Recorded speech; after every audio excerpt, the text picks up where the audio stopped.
Hi guys, welcome to my YouTube channel. हमने last video में multiple linear regression start किया था और हमने उसका मैथमेटिकल इंट्यूशन ज्योमेट्रिक इंट्यूशन और कोडिंग देखा था। और मैंने आपको बोला था कि हम इस एल्गोरिदम को स्क्रैच से बनाना सीखेंगे और उसके लिए आपको सीखना पड़ेगा कि इसके पीछे का मैथमेटिकल फॉर्मुलेशन क्या होता है। इस वीडियो में हम वही देखने वाले हैं। वी विल सी कि how can you create a mathematical formulation from scratch for multiple linear regression. So let's start the video. So guys, एक क्विक समरी। हमें ऑलरेडी पता है कि लीनियर रिग्रेशन के दो तीन टाइप्स होते हैं। एक होता है सिंपल लीनियर रिग्रेशन, एक होता है multiple linear regression and the third one is polynomial. Simple linear regression तब होता है जब आपके पास इनपुट में सिर्फ एक कॉलम होता है और आउटपुट में एक कॉलम होता है। सीजीपीए मेरा इनपुट है, लैक्स पर एनम आउटपुट है। मल्टीपल तब होता है जब आपके पास इनपुट में मल्टीपल कॉलम्स होते हैं और आपके पास आउटपुट में एक ही कॉलम होता है। जैसे एग्जांपल हो गया सीजीपीए, जेंडर और आईक्यू आपका इनपुट कॉलम है और आपका output column is lakhs per annum. ठीक है, पोलिनोमियल के बारे में अभी बात नहीं कर रहे हैं। ओके, सो नाउ हमें अच्छे से याद था कि हमने जब सिंपल लीनियर रिग्रेशन किया था वहां पे आपने बस क्या किया था कि आपने अपने पॉइंट्स को प्लॉट किया था एक्स और वाई एक्सिस पे इन अ स्कैटर प्लॉट, और फिर आपने एक लीनियर रिग्रेशन का लाइन ड्रॉ किया था जिसको आप बेस्ट फिट लाइन भी बोलते हो। और इस लाइन को ड्रॉ करने का मतलब था ये इक्वेशन फाइंड आउट करना, और ये इक्वेशन फाइंड आउट करने का मतलब था एम और बी का वैल्यू फाइंड करना। ठीक है, फिर हमने डिस्कस किया था कि जब हम हायर डायमेंशन में होते हैं तो हम अकॉर्डिंगली एक हाइपर प्लेन फाइंड करते हैं। In a 3D case will find a 2D plane. अगर इससे ज्यादा में डेटा है तो हम हाइपर प्लेन फाइंड करते हैं, और इसका इक्वेशन था y is equal to beta naught plus beta one x one plus beta two x two dot dot dot plus beta n x n. ये हमारा इक्वेशन था। ठीक है, अब अगर हमें बीटा नॉट बीटा वन से लेके बीटा एन तक का वैल्यू पता है तो अगर हमें कोई नया x1 x2 xn वैल्यू देगा तो हम बहुत इजीली कैलकुलेट कर सकते हैं कि y क्या होगा, एज इन प्रिडिक्शन क्या होगा। अब आज की वीडियो में हमें यही देखना है कि how can we find beta naught beta one till beta n. ये चीज हमें फाइंड आउट करनी है। ठीक है, सो अब स्टार्ट करते हैं video. Before starting I would like to do a request, और वो ये है कि आपको वीडियो पूरा देखना पड़ेगा। ये वीडियो थोड़ा डिफिकल्ट लग सकता है but trust me I will try very hard कि आपको इजी लगे। ठीक है, बट मेरे को आपकी साइड से बस एक चीज चाहिए कि आप वीडियो कंप्लीट करो। अगर आप वीडियो कंप्लीट कर लेते हो आई गारंटी यू आपको मल्टीपल लीनियर रिग्रेशन का कोड, आई एम सॉरी, जो मैथमेटिकल फॉर्मुलेशन है वो स्क्रैच से समझ में आ जाएगा। एंड गेस व्हाट, अगर आप ये समझ पाओगे ना तो it will help you a lot in your machine learning journey. Because एक बार अगर आप हायर डायमेंशन में चीजें करना सीख जाते हो किसी एक एल्गोरिदम के साथ, वो सेम कॉन्सेप्ट्स को आप दूसरे एल्गोरिदम में अप्लाई कर सकते हो। ठीक है, सो अब बात हो गई बहुत, लेट्स स्टार्ट। सो हम अभी के बाद के लिए क्या करेंगे, एक छोटा सा एग्जांपल ले लेते हैं। एग्जांपल फिर से वही है कि हमारे पास जो डेटा है वो है CGPA, we have IQ, we have gender and we have LPA as our output column. ठीक है, और हम क्या कर सकते हैं, इसको x1 से रिप्रेजेंट कर सकते हैं, इसको x2 से, इसको x3 से और इसको स्मॉल y से। ठीक है, अब एक चीज जो मुझे पर्सनली बहुत परेशान करती थी जब मैं इसको स्क्रैच से पढ़ रहा था, that was notation. Mathematical notation जहां भी आते थे मेरे को रोना आ जाता था क्योंकि फिर समझ में नहीं आता था कि चीजें कैसे काम कर रही हैं।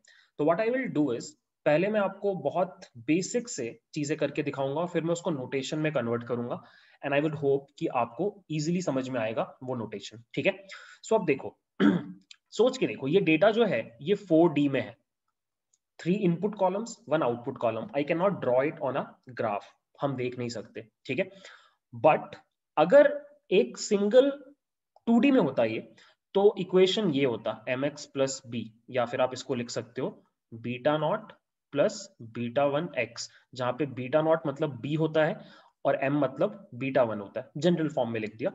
तो अगर इस फॉर्म में हम लिखना चाहे यहां पर जो हम हाइपर प्लेन फाइंड आउट करेंगे उसका इक्वेशन, तो it would be y is equal to beta naught plus β1 x1 plus β2 x2 plus β3 x3, यही तो होगा इक्वेशन।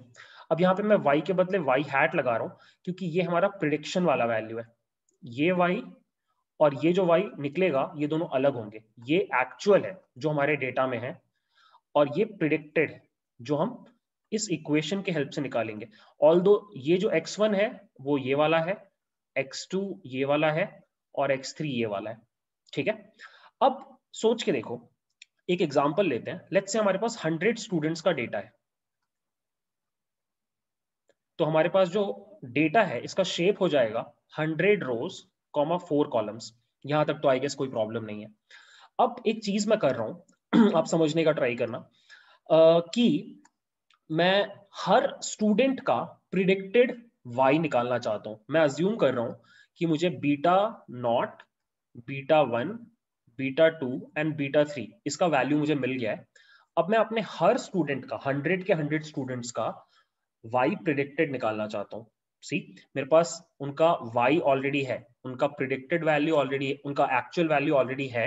मुझे y हैट कैलकुलेट करना है with the help of given x1, x2 and x3।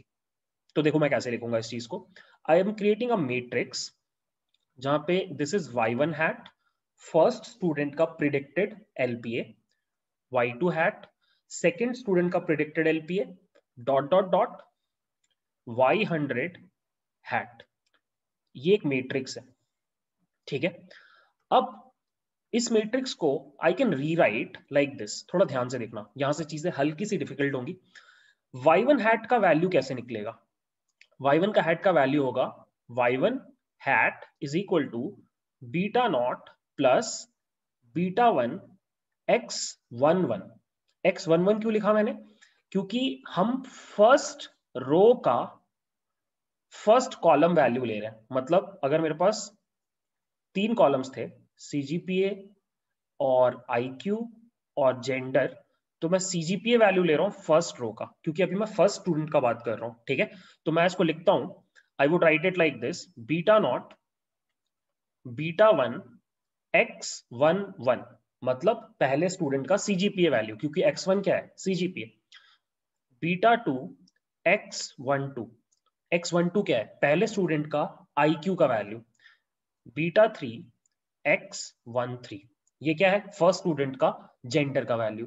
अगर मुझे सेकंड स्टूडेंट के लिए एज इन y2 प्रिडिक्टेड निकालना है तो ये हो जाएगा beta naught β1 x21, second student का CGPA value, β2 x22, second student का IQ वैल्यू, β3 x23, ये हो जाएगा सेकंड स्टूडेंट का आपका जेंडर का वैल्यू। अब ऐसा ही मैं अगर एक्स्ट्रापोलेट कर दूं तो यहां पे फिर से आएगा बीटा नॉट β1 x101, ये मतलब है 100 स्टूडेंट का CGPA, β2 x102, 100 स्टूडेंट का आपका IQ का वैल्यू, β3 x103, ये आ गया आपने 100 स्टूडेंट का जेंडर का वैल्यू।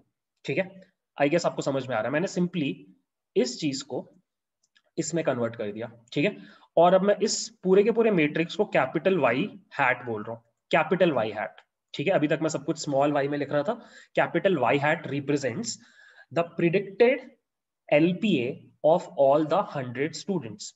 ठीक है, अब यहां से अब मैं चीजें थोड़ी सी और स्केल अप कर रहा हूं डिफिकल्टी में, सो ध्यान से सुनना। अब मैं क्या कर रहा हूं, मैं एक छोटा सा अजम्पशन ले रहा हूं। अजम्पशन ये है कि मेरे पास 100 रोज नहीं है, मेरे पास n रोज है। I have got n rows. I guess यहां तक आपको समझ में आ रहा है। और मेरे पास 4 कॉलम्स नहीं है, इनफैक्ट मैं 3 कॉलम्स बोलूंगा, क्योंकि 3 कॉलम्स इनपुट कॉलम है, CGPA, IQ और जेंडर, और जो फोर्थ कॉलम है वो आउटपुट है, उसकी बात अभी नहीं कर रहे। मान लो कि हमारे पास 3 कॉलम्स नहीं है, इंस्टेड हमारे पास m कॉलम्स है, हमारे पास m कॉलम्स है। तो अब आपको सोचना है कि ये मैट्रिक्स को आप रीराइट कैसे करोगे। ठीक है, ध्यान से सुनना, बहुत सिंपल है। मैं स्लोली जाऊंगा, आप भी हो सके तो कॉपी लेके बैठ जाओ, ज्यादा अच्छा रहेगा।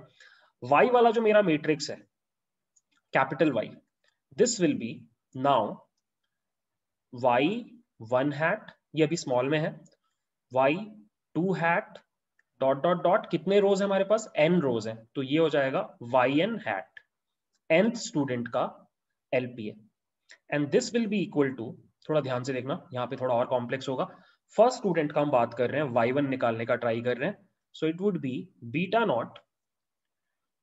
नॉट x फर्स्ट स्टूडेंट का फर्स्ट वैल्यू CGPA, अब CGPA और इस तरह से बहुत सारी और वैल्यूज आ गए क्योंकि m कॉलम्स हो गए, ठीक है।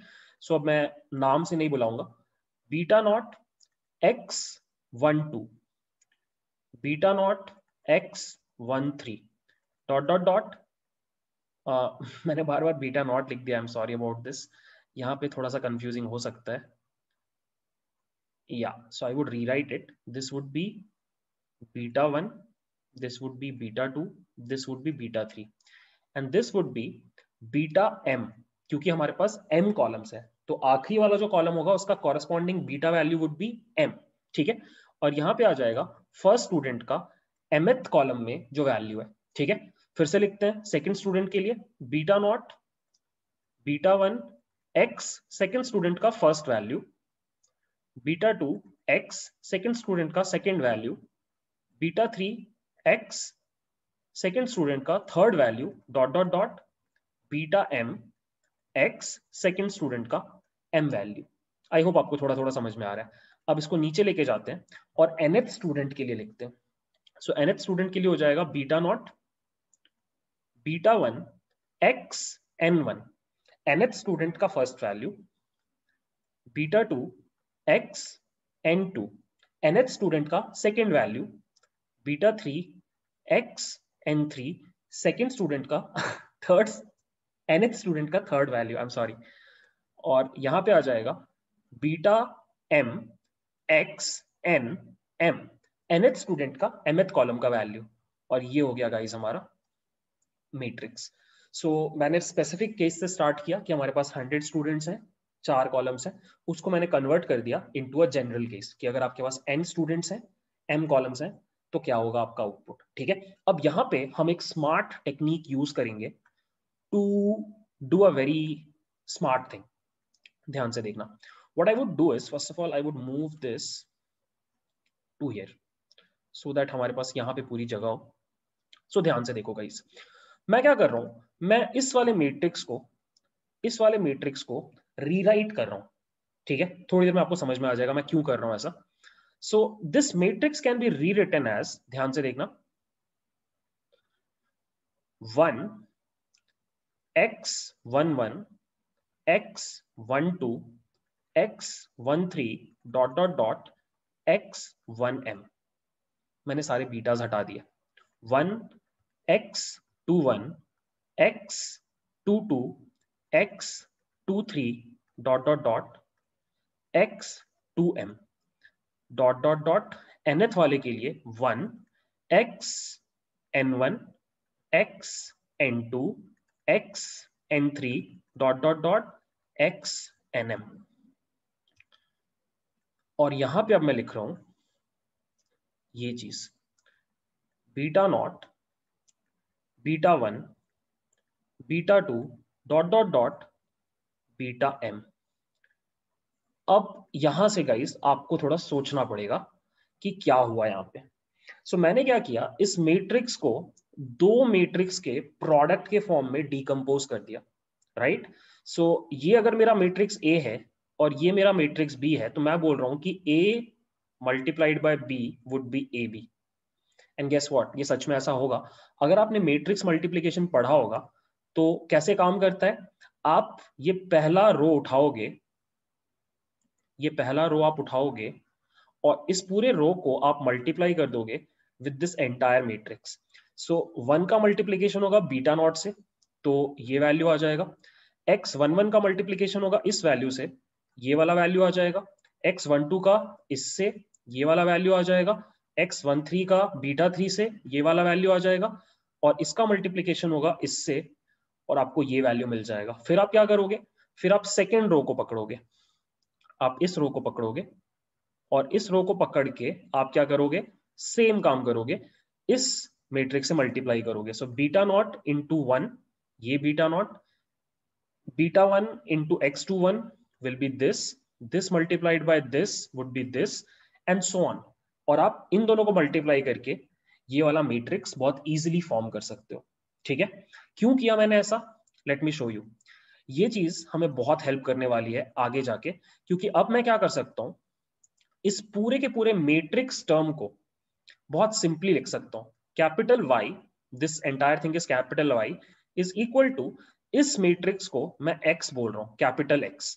ठीक है, और इस मैट्रिक्स को मैं बीटा बोल रहा हूं। ये मेरा इक्वेशन है गाइस। और जस्ट वन सेकेंड, ये y हैट होगा। आई होप मैंने आगे भी पीछे भी आपको y हैट ही बताया है, या y हैट है वो। So yeah this is the equation guys, this is the equation. So अगर मेरे पास, बहुत सिंपल है, अगर मेरे पास बीटा की सारी वैल्यूज हो और मेरे पास अगर ये x मैट्रिक्स हो, तो मैं बहुत इजीली y हैट प्रिडिक्ट कर सकता हूं। ठीक है, so y hat matrix is equal to x matrix multiplied by the beta matrix, coefficient matrix बोलते हैं उसको। ठीक है, सो हमें बस अब ये बीटा मैट्रिक्स का हर वैल्यू को कैलकुलेट करना है, और वही हम देखेंगे कैसे। सो गाइज, हमें हमारे पूरे फॉर्मुलेशन का सबसे इंपॉर्टेंट इक्वेशन मिल गया है। This is the equation, y matrix is equal to x matrix multiplied by beta matrix. अब मैं एक बार जल्दी से बता देता हूँ ये मैट्रिक्स को कैसे आप इंग्लिश में बोलोगे। So y matrix is basically the prediction of all the input rows, हर स्टूडेंट का आउटपुट सैलरी का मैट्रिक्स है वो। अगर आपके पास 1000 स्टूडेंट्स है तो इस मैट्रिक्स में 1000 वैल्यूज हैं, हर स्टूडेंट का एलपीए का प्रेडिक्शन। ठीक है, बीटा बहुत सिंपल है, बीटा आपके सारे कोफिशिएंट्स का मैट्रिक्स है। सो अगर आप सिंगल 1D में काम कर रहे हो तो ये मैट्रिक्स ऐसा दिखाई देगा, बीटा नॉट और बीटा 1, इसको आप बी और एम भी बोल सकते हो। अगर आप 3D में काम कर रहे हो तो it would be beta naught, beta 1 and beta 2। Basically जितने डायमेंशन में आप हो उससे एक ज्यादा कोफिशिएंट वैल्यू होती है। ठीक है, नाउ कम्स की एक्स क्या होता है। एक्स का अंडरस्टैंडिंग बहुत इंपॉर्टेंट है। एक्स मैट्रिक्स इज बेसिकली, ध्यान से सुनना, अगर आपके पास ये डेटा है सीजीपीए, जेंडर और आईक्यू, मान लो ये आपका इनपुट डेटा है, और यहाँ पे इसको x1 बोल रहे हो, इसको x2 बोल रहे हो, इसको x3 बोल रहे हो, और आपके पास अलग अलग स्टूडेंट्स हैं। ठीक है, आपके पास अलग अलग स्टूडेंट्स हैं, जैसे ये आपका फर्स्ट स्टूडेंट है, ये सेकंड स्टूडेंट है, थर्ड स्टूडेंट है। तो ये वैल्यू क्या है, x11, ये है x12, ये है x13, ये है x21, x22, x23, x31, x32, x33। So basically अगर आप अपना पूरा डेटा सेट, इनपुट वाला सारा डेटा सेट अगर आप निकाल दो और इसके जस्ट आगे 1 1 1 लगा दो, तो ये जो मैट्रिक्स है, इसको हटा दे रहा हूं मैं, ये जो मैट्रिक्स है यही आपका x है।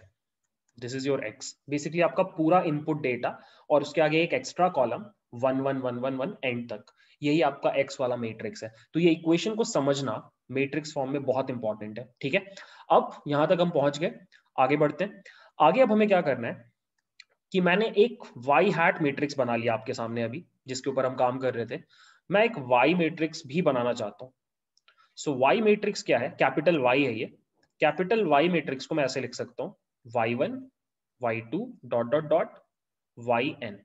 सो बेसिकली जैसे ही आप अपना डेटा सेट आपको मिलता है, डेटा फ्रेम, उससे आप जब x और y अलग करते हो तो ये y जो है वो बेसिकली यही है, सारे एक्चुअल आउटपुट वैल्यूज का मैट्रिक्स। ठीक है, अब मैं एक और नया मैट्रिक्स बना रहा हूं e बोल के। This e is y matrix minus y hat matrix. मतलब कि इसको आप ऐसे लिख सकते हो, y मैट्रिक्स क्या है, y1 y2 dot dot dot yn। और सिमिलरली आपका y हैट मैट्रिक्स क्या है, y1 hat y2 hat dot dot dot yn hat. तो इसका मतलब e जो मेरा मैट्रिक्स होगा, it would B y1 minus y1 hat, y2 minus y2 hat dot dot dot yn minus yn hat. ये है मेरा ई मैट्रिक्स। ठीक है, अब थोड़ा सा पीछे जाते हैं और याद करते हैं कि अगर आपको याद होगा, हमने जब सिंगल लीनियर रिग्रेशन किया था वहां पे हमने एक लॉस फंक्शन निकाला था, एरर फंक्शन निकाला था, और वो क्या आ रहा था, sigma of i is equal to 1 से n y i minus y i hat का whole square. So basically error कैसे निकल रहा था, अगर आपके पास अलग अलग पॉइंट्स थे और ये आपकी लाइन थी, तो आप ये डिस्टेंस हर पॉइंट के लिए निकाल रहे थे, इसको आप रेजिडुअल बोलते थे। और ये रेजिडुअल कैसे होता था, for the first point this distance was y1 minus y1 hat का होल स्क्वायर। स्क्वायर इसलिए किया था क्योंकि हमें स्क्वायर डिफरेंशिएशन में हेल्प करता है और हमें पॉजिटिव वैल्यू चाहिए थी, इसलिए हमने स्क्वायर किया था। और ऐसे ही अगर हम सारे पॉइंट्स के लिए जोड़ दें तो ये फॉर्मूला आया था, this was the formula single linear regression में, सिंपल लीनियर रिग्रेशन में। अब यहाँ पे मैं एक बात बोलूंगा और फिर मैं उसको प्रूव करके दिखाऊंगा। सो इस सेम फॉर्मूला को मैं यहाँ पे लिख सकता हूं, E is equal to small e matrix transpose small e matrix. और मेरा ई मैट्रिक्स है क्या, मेरा मैट्रिक्स ये है y1 minus y1 hat, y2 minus y2 hat, dot dot dot yn minus y1 yn hat. ये मेरा ई है। मैं बोल रहा हूं कि जब आप ई को ट्रांसपोज कर दे करके वापस ई से मल्टीप्लाई करोगे तो आपको यही चीज मिल जाएगी। आई गेस आपको समझ में आ रहा है, नहीं आ रहा है तो मैं करके दिखाता हूं, देखो। सो हम क्या कर रहे हैं, पहले ई को ट्रांसपोज कर रहे हैं। ई को ट्रांसपोज करने से ये एक रो मैट्रिक्स बन जाएगा और ये ऐसा दिखाई देगा, y1 माइनस y1 का हैट, y2 माइनस y2 का हैट, y3 माइनस y3 का hat, dot dot dot yn minus yn का हैट। ये मेरा ट्रांसपोज मैट्रिक्स है और ये मेरा नॉर्मल मैट्रिक्स है, y1 माइनस y1 का हैट, y2 माइनस y2 का हैट, y3 माइनस y3 का हैट। मैं यहाँ पे स्क्वायर लगा दिया गलती से, आई एम सॉरी, ये स्क्वायर नहीं होगा। और लास्ट में यहाँ पे आएगा y1 माइनस yn का हैट। ठीक है, अब ऑब्वियसली इस मैट्रिक्स का shape would be 1 cross n और इसका होगा n क्रॉस 1। इनको जब आप मल्टीप्लाई करोगे तो ये n और ये n कॉमन है, रिजल्ट आएगा आपको सिर्फ एक सिंगल नंबर, यानी 1 क्रॉस 1 स्केलर आएगा। ठीक है, कैसे, बहुत सिंपल है, आप जब इन दोनों को मल्टीप्लाई करोगे तो ये चीज मल्टीप्लाई हो जाएगी इससे, तो आपको मिलेगा y1 माइनस y1 हैट का स्क्वायर। फिर आपकी ये चीज मल्टीप्लाई हो जाएगी इससे, आपको मिलेगा plus y2 minus y2 hat का square plus y3 minus y3 hat का square plus dot dot dot plus yn minus yn का स्क्वायर। और अगर आप इन सबको समेशन के फॉर्म में लिख दो तो ये हो जाएगा i इज इक्वल टू 1 से n yi minus yi hat का स्क्वायर। यही तो हुआ, राइट। और ऊपर मैंने यही लिखा था कि आपका ये जो एरर फंक्शन है इसको आप मैट्रिक्स के टर्म में ऐसे लिख सकते हो, ई ट्रांसपोज ई, राइट।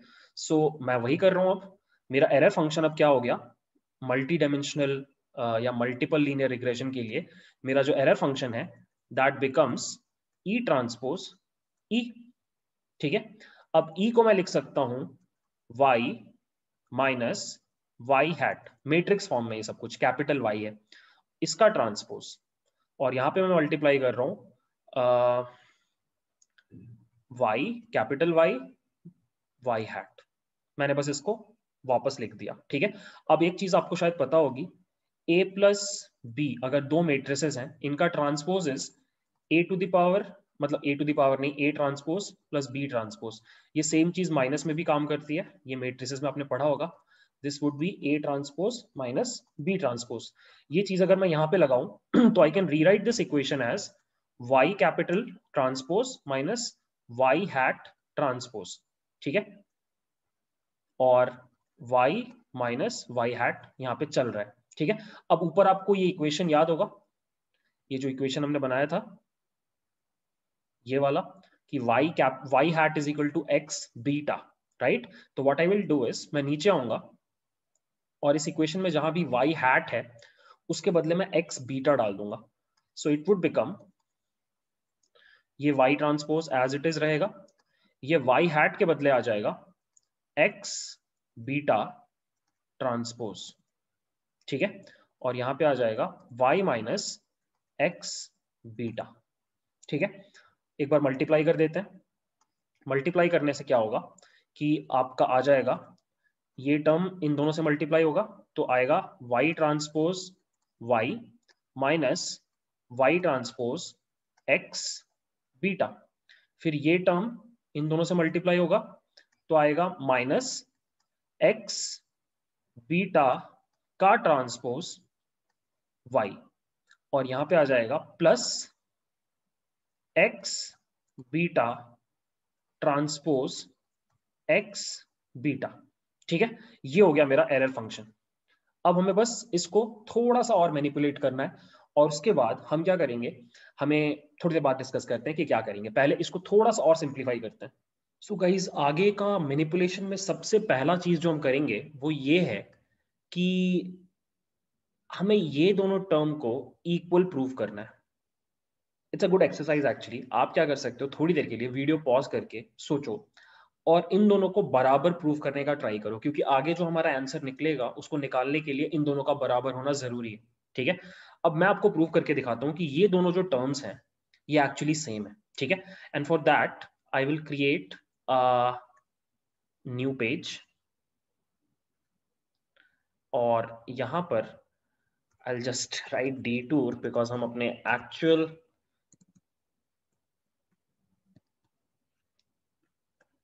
डेरिवेशन से थोड़ा सा एक डिटूर ले रहे हैं. ठीक है, सो देखो, मुझे क्या प्रूफ करना है, मुझे प्रूफ करना है कि y transpose x beta, y transpose x beta and x beta का होल ट्रांसपोज x बीटा का होल ट्रांसपोज y, ये दोनों सेम चीज है. मुझे ये प्रूफ करना है. ठीक है, मुझे ये चीज प्रूफ करना है. अब देखो ध्यान से, ये चीज प्रूफ करने में थोड़ा सा लॉजिक लगेगा. बहुत सिंपल है. थोड़ी देर के लिए हम मान लेते हैं कि y का वैल्यू है a और x बीटा है b. तो इसका मतलब मैं क्या प्रूफ करना चाहता हूं कि इसको I can write as a transpose b is equal to ये b ट्रांसपोज a. मैं ये प्रूव करना चाहता हूं. ठीक है, मतलब this is what I want to prove.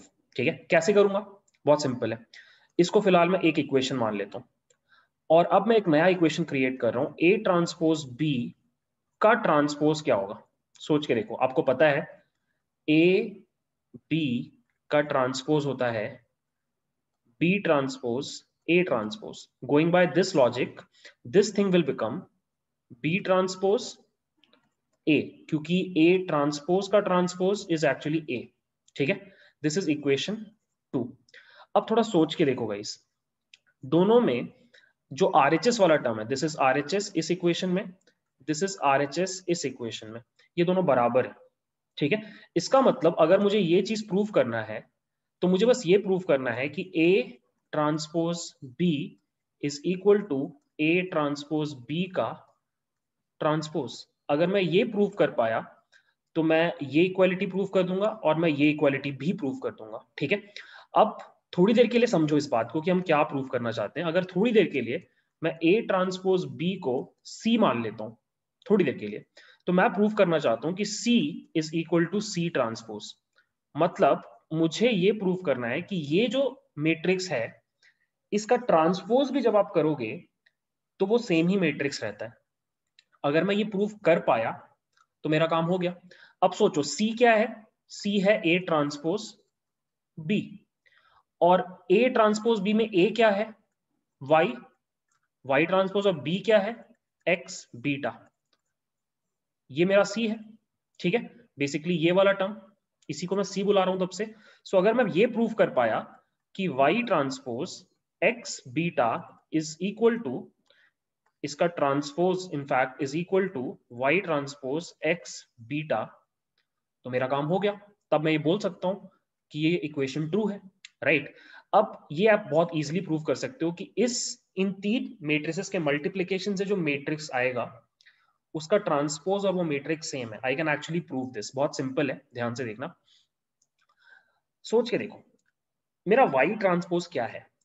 Y transpose is a matrix, first of all y is a matrix जहां पे मेरे सारे स्टूडेंट्स का एलपीए लिखा हुआ है लाइक दिस, और मान लो मेरे पास अगर n स्टूडेंट्स हैं तो इस मैट्रिक्स का जो शेप होगा वो होगा n क्रॉस 1, n रोज 1 कॉलम। अब इसका y ट्रांसपोज अगर कर दूं तो वो बन जाएगा 1 क्रॉस n। तो y ट्रांसपोज का जो शेप है, जो मैट्रिक्स उसका shape is 1 cross n। Let's talk about x। x क्या था? x था अगर हमारे पास n रोज हैं और m कॉलम्स हैं तो ये एक मैट्रिक्स होगा n क्रॉस m, बट हमने इसके आगे 1 1 1 लगा रखा तो m प्लस 1 कॉलम्स हो जाएंगे, ठीक है। इसका मतलब x जो है इसमें n क्रॉस m प्लस 1 इसका शेप है, ठीक है। बीटा क्या है? Beta is beta naught beta 1 dot dot dot beta m। For every column you have 1 coefficient plus intercept का बीटा नॉट, मतलब यहाँ पे भी m प्लस 1 है। तो इस भी मैट्रिक्स का शेप जो होगा वो होगा m plus 1 rows multiplied by 1 column. तो इसका शेप हो गया m प्लस 1 मल्टीप्लाइड बाय 1। अब हम तीनों को मल्टीप्लाई करते हैं। मैट्रिक्स मल्टीप्लिकेशन का रूल आपको पता है कि इन दोनों को सेम होना पड़ेगा, ये दोनों हैं तो जो आउटपुट मैट्रिक्स आएगा उसका शेप ये होगा। तो y ट्रांसपोज और x को मल्टीप्लाई करने पे आपके पास आएगा 1 क्रॉस m प्लस 1 ये मैट्रिक्स, और फिर इसको आप जब इससे मल्टीप्लाई करोगे m प्लस 1 मल्टीप्लाइड बाय 1, ये दोनों सेम है तो आपका output will be this 1 cross 1 which is basically a matrix like this. अब सोच के देखो, इस मैट्रिक्स का अगर आप ट्रांसपोज निकालोगे तो भी वो मैट्रिक्स तो सेम ही है। इसका मतलब मैंने ये वाली बात प्रूव कर दी, और अगर मैंने ये वाली बात प्रूव कर दी तो मैंने ये भी प्रूव कर दिया कि आपका ये दोनों जो टर्म्स थे, ये जो टर्म था और ये जो टर्म था, ये दोनों सेम है। तो आई विल गो बैक यहां पर, और अब मैं क्या करूंगा, I would rewrite, I will come back and I would write कि this equation can be rewritten as y transpose y minus, ये दोनों सेम है तो 2 times y transpose x beta, इसको 2 टाइम्स लिख दिया, प्लस इसको मैं थोड़ा सिंप्लीफाई कर देता हूं, ये हो जाएगा beta transpose x transpose x multiplied by beta. ये मेरा एरर फंक्शन है guys, this is my loss function. अब अगर आपको याद होगा कि सिंपल लीनियर रिग्रेशन में आपका लॉस फंक्शन आपके m और b के साथ कुछ इस तरीके से वैरी करता था, और आपको मिनिमम वैल्यू निकालनी होती थी, और मिनिमम वैल्यू कब निकलती थी? जब आप स्लोप निकाल करके उसको इक्वल टू 0 करते थे, राइट। सेम वही काम हम यहां पे करेंगे, हम de बाय d बीटा निकालेंगे, मतलब I would do d by d beta of this entire equation और उसको इक्वल टू 0 कर दूंगा। I would just rewrite this.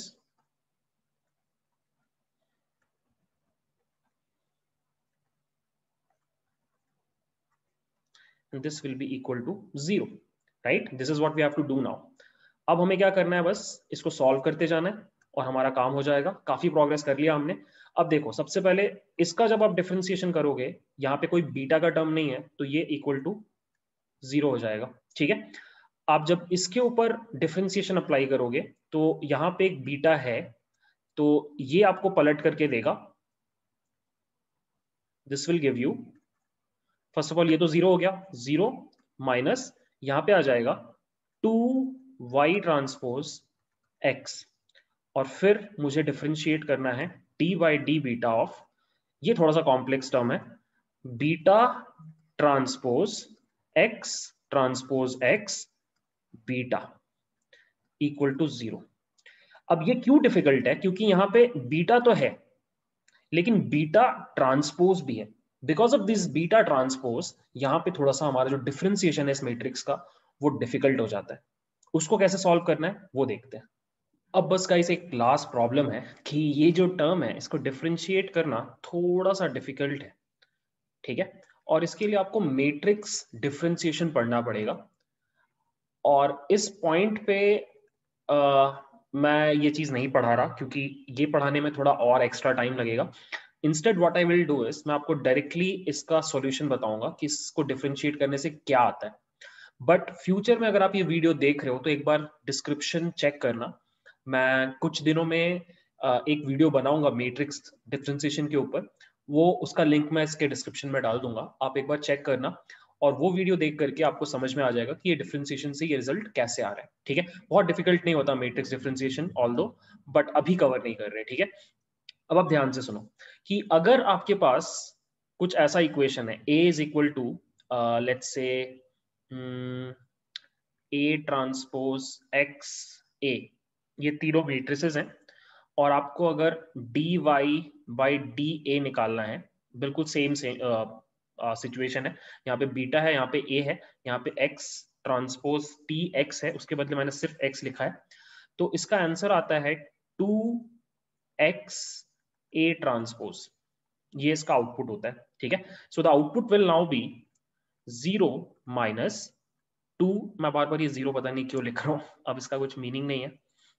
So I would directly write 2 times y transpose x plus, अब क्या होगा according to this, पहले 2 बाहर आएगा, फिर आएगा x हमारे केस में है x ट्रांसपोज x, और फिर आएगा बीटा ट्रांसपोज इक्वल टू 0। अब हम क्या करेंगे, हम इस नेगेटिव वाले टर्म को RHS में लेके जाएंगे। So this would become 2x transpose x beta transpose is equal to 2 times y transpose x। ये 2 और ये 2 कैंसिल हो जाएगा, और अब हमारे पास आएगा बहुत क्लोज है हम लोग सॉल्यूशन के। सो दिस वुड बिकम, हम इसको RHS में लेके जाएंगे तो ये 1 बाय x ट्रांसपोज x हो जाएगा, बेसिकली इस मैट्रिक्स का इनवर्स। तो we can write it like beta transpose equal to y transpose x x transpose x का इनवर्स, इस मैट्रिक्स का इनवर्स, ठीक है। अब मैंने दोनों साइड अगर ट्रांसपोज कर दिया तो it would become y transpose x x transpose x minus 1 इस पूरे का ट्रांसपोज, ठीक है। सो इससे क्या होगा कि ये अगर पूरा एक टर्म है और ये अगर एक टर्म है, तो first of all right hand side में, लेफ्ट हैंड साइड में सिर्फ बीटा आ जाएगा, और यहां पे आ जाएगा x ट्रांसपोज x का इनवर्स का ट्रांसपोज, और यहां पे आ जाएगा y ट्रांसपोज x का ट्रांसपोज, ठीक है। और इसको हम रीराइट कर रहे हैं, रीराइट करने पे it would become beta is equal to x transpose x का इनवर्स का ट्रांसपोज, और ये टर्म में क्या होगा, ये बन जाएगा x ट्रांसपोज, क्योंकि मैं थोड़ा ऊपर कर रहा हूं शायद दिख नहीं रहा है।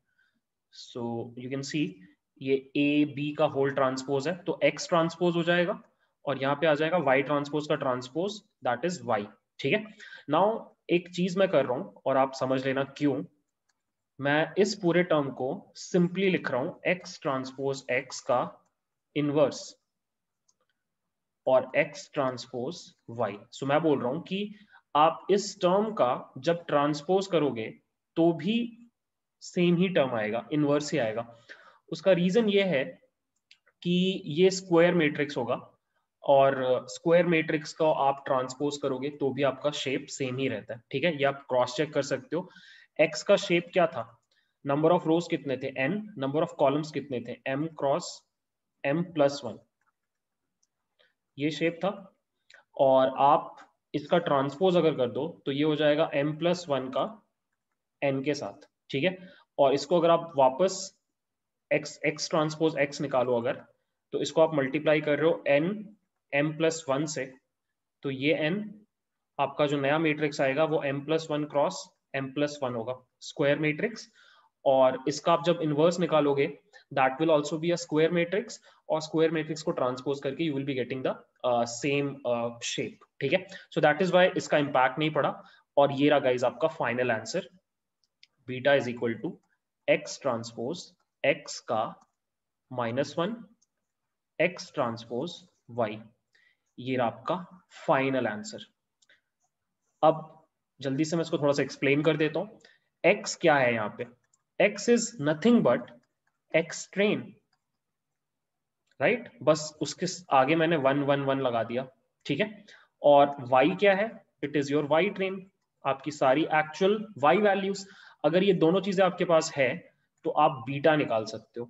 ठीक है, और बीटा मतलब अगर आप 3D में काम कर रहे हो तो 4 वैल्यूज निकलेंगी, 2D में काम कर रहे हो तो 3 वैल्यूज निकलेंगी, हमेशा एक वैल्यू ज्यादा निकलता है इंटरसेप्ट का। I can actually do one last thing, कि मैं ये प्रूव करके दिखा सकता हूँ कि दोनों साइड में जब आप इक्वेशन को सॉल्व करोगे तो आपका शेप सेम आएगा। जैसे ये बीटा का शेप क्या है? ये beta is basically beta naught, beta 1 dot dot dot beta n तक, बीटा m तक। तो इसका shape is m+1 cross 1, this is the shape. अब मतलब ये हुआ कि आपका RHS में भी जब आप मल्टीप्लाई करोगे सारी चीजों को तो आपका शेप सेम आना चाहिए, राइट? अब सोच के देखो, x ट्रांसपोज x इनवर्स, इसका शेप क्या होगा? हमने ऊपर अभी निकाला, m+1 मल्टीप्लाइड बाय m+1। ठीक है, आपका x का शेप क्या है? आपका x का शेप है number of rose multiplied bye m+1, इतने कॉलम्स हैं, इसको ट्रांसपोज कर दोगे तो it would become m+1 multiplied by n। तो आपके इस वाले x का ट्रांसपोज का शेप है, मैं यहाँ पे लिख रहा हूं m+1 टाइम्स n। और आपके y का शेप क्या है? y इज बेसिकली आपकी सारे LPA वैल्यूज, एक्चुअल वैल्यूज, तो इसमें there are n rows and 1 column, तो दिस इज n क्रॉस 1। ठीक है, अब देखो एक एक करके मल्टीप्लाई करते हैं, ये दोनों सेम है तो इस शेप का बनेगा m+1 मल्टीप्लाइड बाय n, और ये वाला टर्म एज इट इज आ गया। अब ये वाला दोनों सेम है तो इन दोनों से बनेगा m+1 क्रॉस 1, और यही गाइज आपके बीटा का शेप है। सो इन शॉर्ट, जब आप ये ऑपरेशन परफॉर्म करते हो तो आपको एग्जैक्टली उतनी ही वैल्यूज मिलती हैं जितने आपके बीटा में कोफिशिएंट्स हैं, and that is how this entire problem is solved. I really hope आपको ये पूरा चीज समझ में आया, और एक बार अगर आपको इसको अच्छे से समझना है तो आपको ये वीडियो शायद फिर से देखते हुए खुद से कॉपी पे करना पड़ेगा, तो आपको ये चीज अच्छे से समझ में आ जाएगी। और अच्छे से समझना है, थोड़ा सा मैट्रिक्स डिफरेंशिएशन पढ़ लो, एक एक चीज समझ में आ जाएगी। अब मैं आपको एक लास्ट क्वेश्चन का आंसर देता हूँ, और गाइज वो क्वेश्चन है वाई ग्रेडियंट डिसेंट, राइट? अगर आपको याद होगा सिंपल लीनियर रिग्रेशन के फर्स्ट वीडियो में मैंने आपके साथ एक बात डिस्कस की थी कि साइकिट लर्न जो है हमारा लाइब्रेरी, वो लीनियर रिग्रेशन के प्रॉब्लम को दो तरीके से सॉल्व करता है। So one of them is closed form solution, जिसका नाम है OLS, ऑर्डिनरी लीस्ट स्क्वायर। मतलब हम सारे के सारे जो हमारे कोफिशिएंट्स हैं उसका वैल्यू निकालते हैं एक फॉर्मूला लगा के। ठीक है, हमने अभी तक यही पढ़ा है, सिंपल लीनियर रिग्रेशन में भी हमने फॉर्मूला निकाला और अभी यहाँ पे भी फॉर्मूला निकाला। ठीक है, तो ये है OLS। और फिर मैंने बोला था कि एक और तरीका होता है सॉल्व करने का, विच इज ग्रेडियंट डिसेंट। और फिर मैंने आपको बोला था कि मुझे बहुत डाउट होता था कि जब OLS है तो ग्रेडियंट डिसेंट की क्या जरूरत है, राइट? तो वही मैं आपके साथ डिस्कस करने वाला हूं कि OLS बहुत सिंपली हमें इस फॉर्मूला से सारे कोफिशिएंट्स का वैल्यू निकाल के दे रहा है। फिर भी आप अगले वीडियो में देखोगे कि हम ग्रेडियंट डिसेंट पढ़ रहे होंगे। क्यों? उसका रीजन है ये इनवर्स ऑपरेशन, ये inverse operation. Let me show you something. तो अगर आप विकिपीडिया पे इस आर्टिकल पे जाते हो, computational complexity of mathematical operations, तो यू वुड सी कि नीचे यहाँ पर मैट्रिक्स एल्जेब्रा का अलग अलग ऑपरेशंस का कंप्यूटेशनल कॉम्प्लेक्सिटी दिया हुआ है, and you can see matrix inversion जो है, और अगर आपके पास n क्रॉस n मैट्रिक्स है तो उसका गॉस जॉर्डन एलिमिनेशन जो मैथमेटिकल टेक्निक है उससे time complexity is n cube, ठीक है। मतलब अगर आपका ये जो x ट्रांसपोज x वाला जो मैट्रिक्स है, जो हमारे केस में आ रहा था m+1 मल्टीप्लाइड बाय m+1, अब मान लो m यहाँ पे क्या है, number of columns that we have. अब मान लो हमारे पास 999 कॉलम्स है, बहुत बड़ा डेटा सेट है, तो ये हो जाएगा 1000 क्रॉस 1000 का स्क्वायर मैट्रिक्स, मतलब यहाँ पे n जो होगा वो 1000 होगा, तो ये टाइम कॉम्प्लेक्सिटी हो गया n³ के हिसाब से 9 zeros। So what I am trying to tell you is कि इतने कंप्यूटेशंस करने पड़ेंगे इस इनवर्स को कैलकुलेट करने के लिए, टू मच। मतलब ये है कि एक बड़े डेटा सेट पे जब आप ये इनवर्स कैलकुलेट करने जाओगे, it would take a lot of time which will make your algorithm slow. So ये डिपेंड कर रहा है आपके नंबर ऑफ कॉलम्स के ऊपर। अगर आपके पास इमेज बेस्ड डेटा है या टेक्सचुअल डेटा है या फिर इन जनरल कुछ बड़ा, काफी बड़ा डेटा है, तो आपको प्रॉब्लम हो सकती है। तो सॉल्यूशन क्या है? सॉल्यूशन ये है कि हम ये टेक्निक यूज ना करें और हम एक सेकेंड टेक्निक यूज करें जिसको हम बोलते हैं gradient descent. It's an approximation technique. यहाँ पे आप फॉर्मूला नहीं लगाते हो, धीरे धीरे करके सही वैल्यू के पास जाते हो, ठीक है। सो आप नोटिस करोगे जब हम ग्रेडियंट डिसेंट पढ़ेंगे तो हमारा आंसर फिर भी सेम आएगा जो हमारा ओएलएस से आता था, आसपास आएगा, एग्जैक्टली सेम नहीं आएगा। और जब आप साइकिट-लर्न यूज करते हो तो वहां भी आपके पास दो ऑप्शंस हैं।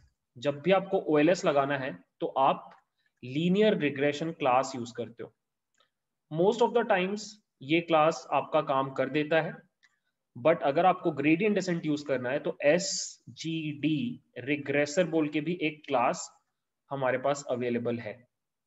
मैंने जितना नोटिस किया है हमारे पास कभी भी बहुत बड़ा डायमेंशन का डेटा नहीं आता जिसके ऊपर हम लीनियर रिग्रेशन लगाए, तो 95% टाइम्स आप लीनियर रिग्रेशन से काम चला सकते हो, बट एसजीडी रिग्रेसर का भी ऑप्शन आपके पास है। सो आई होप मैंने आपको इस क्वेश्चन का आंसर दिया कि क्यों लोग पागलों और दीवानों की तरह ग्रेडियंट डिसेंट की पढ़ाई करते हैं।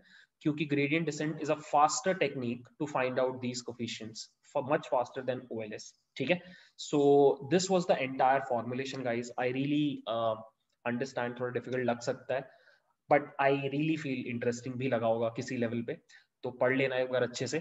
अब नेक्स्ट वीडियो में हम क्या करेंगे, हम खुद का एक क्लास बनाएंगे जो कि एग्जैक्टली साइकिट-लर्न के लीनियर रिग्रेशन वाले क्लास की तरह होगा, और हम दोनों को साइड बाय साइड कंपेयर करके देखेंगे कि जो हमने बनाया है वो सही काम कर रहा है कि नहीं। So yeah that's it for the video guys, thanks for watching, bye.